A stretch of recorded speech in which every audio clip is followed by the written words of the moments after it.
Да, слышал. О, смотри, опять эти мимы. Но Деда Мороза с ними все равно нет.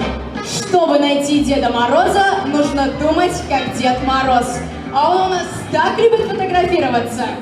Похоже, они хотят, чтобы мы тоже с ними фотографировались.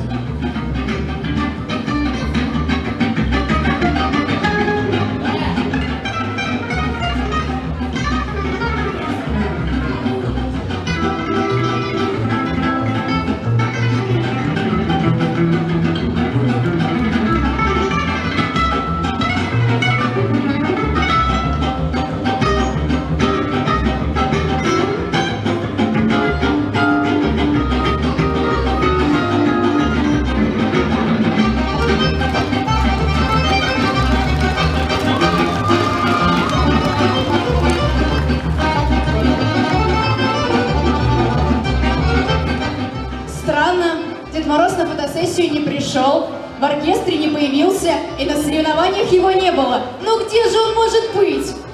Остается только одно место, где можно его найти. Вместе с преподавателями. Точно! Теперь мы скоро его увидим!